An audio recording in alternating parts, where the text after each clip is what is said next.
Hi everyone, I decided to interview a new professional for this assignment. Her name is Jessica Oros. She recently graduated with her degree in higher education administration from the University of Denver and took a position at Virginia Tech this past July as a residence learning coordinator. In this particular dilemma she faced, she had conflict with her values and the values of the institution and following policies and procedures of the institution. In this case, two students were had sanctions put on them because of a open container alcohol incident that occurred in their room, even though they were not present in the room at the time that the RA found open containers. The RA found that were doing their rounds and found open containers in this space, and no one else was there. The students that had sanctions put on them had gone off campus and then returned to find the open containers in their room. But because the Virginia Tech policy is that students are responsible for the space that's assigned to them, even though they were not on campus nor present in any way, and also did not partake in the underage drinking that occurred, they are still responsible for anything that happens in their space. So the conflict that Jessica faced was that she knew that the students were not breaking the law in that they weren't partaking in the underage drinking, but they were responsible for the people and the things that were going on in their area. So the stakeholders in this case are the students who had the sanctions put on them, the students who had the open containers in the other student's room, Jessica, the residence learning coordinator, and eventually the conduct office, who was brought in to put on the final sanctions. And if the situation had gotten too far out of hand, then it would have been further up in the administration as well as potential law enforcement. So the key factors here are the students. Like I said, the students are responsible for their own space. Even though the students were not present, they still needed to make sure that that anything that was going on in there was in line with this institution's policies. Jessica was faced with the option of, the students were faced with the option of accepting the informal hearing decision that Jessica made by asking the students to go through paying $100 to attend an alcohol class and then also being put on probation, or to go through an appeal in a formal hearing.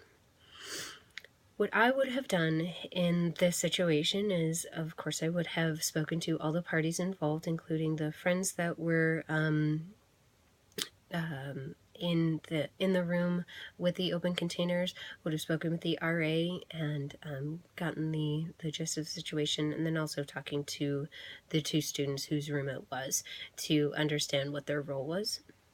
And because this area is such a gray area, I would have definitely looked to the policy, and also being a new professional, referring to the policies put down by the administration would be the best way to go in this case.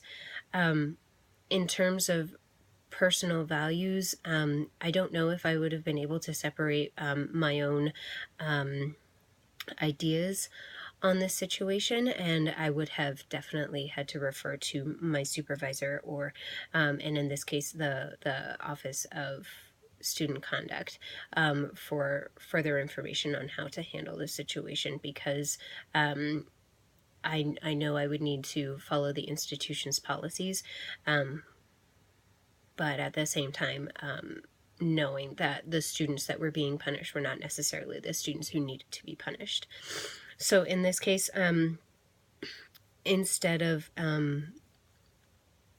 I have the responsibility using ACPA Standard 3, I would have the responsibility of upholding the institutional policy, and in that way acting instead of having an inaction.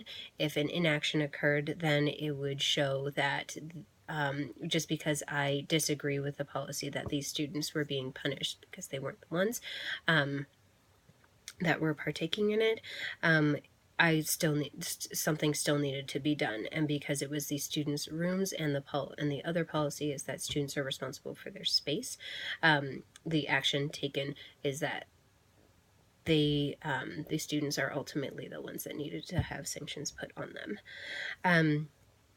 And again, I would refer to the gray area policies, especially if parents were to be involved. And in that case, also the students are ultimately adults and ultimately need to make the decision on who to open their rooms to. So and what goes on in those rooms. So, and if parents have questions, I need to make sure that the information I share with them is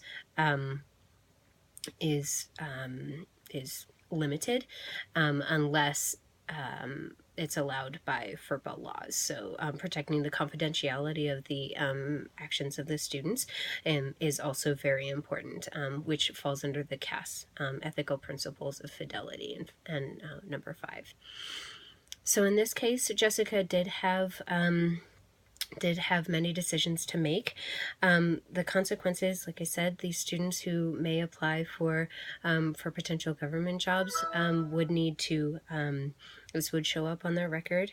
In the instance that a mother did call Jessica just chose to listen to the mother and did not give any information unless she provided a FERPA passcode.